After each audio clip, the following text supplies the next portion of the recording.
Hey everybody, we are moving on out of Unit 9 onto Unit 10.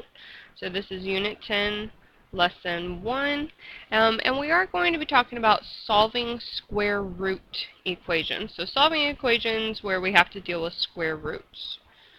So, and we already kind of have an idea of how to solve these. We looked at it whenever we were completing the square. If you remember, when we completed the square, we would end up with stuff like, I don't know, x minus 2 squared equals 9.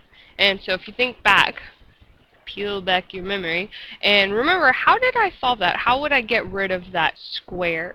And we would take the square root of both sides, and so the square root and the square would cancel out, and so we'd end up with x minus 2, blah, blah, blah, blah, carry on.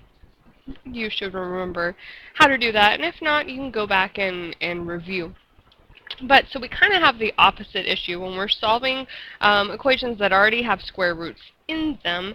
How are we going to get rid of the square root? Well, it's going to be the same basic principle. I had a square, so what did I do to get rid of it? I square rooted it. Well, if I have a square root, how am I going to get rid of it? I will square it. So let's just look at a couple basic examples just to see how it works. So let's say that we have the square root of x minus 2 equals 5. And before I go on, notice first, my square root is over here chilling all by itself. Whenever we only have one square root, yes, we can have more than one, so stuff gets crazy. But if we only have one square root, we need it to be on the side of the equal sign all by itself. So if it's not yet, then we will have to move things around and not solve until the square root is all by itself.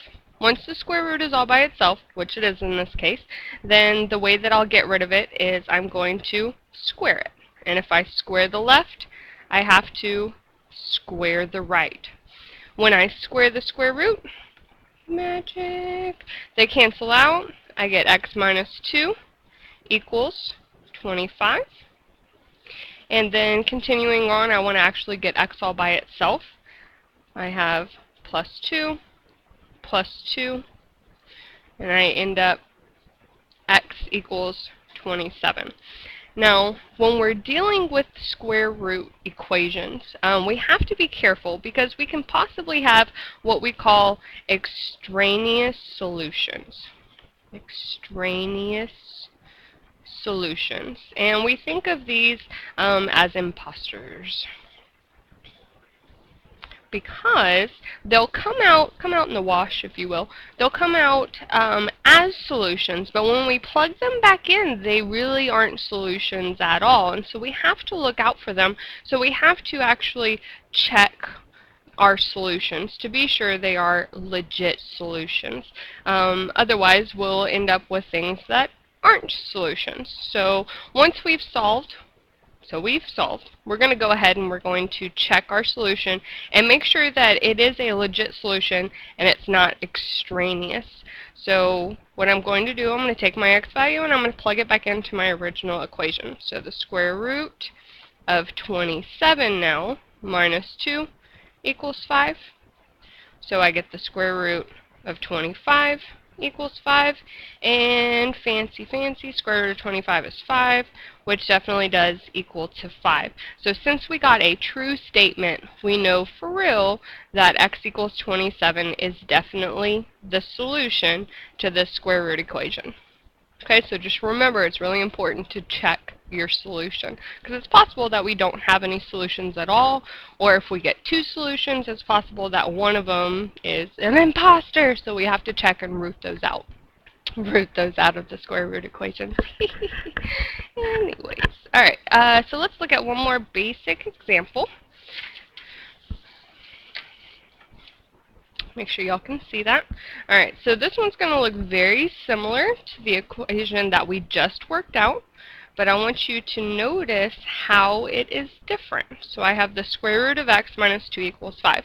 Notice here the little house root radical fancy thing, does not go all the way over the -2. So that means x is the only thing that's in the square root. So in this case, since x is the only thing in the square root, it's not all by itself, right? So I have to get it all by itself before I go about squaring things. So I need to get rid of this -2. So +2 +2. So I get the square root of x.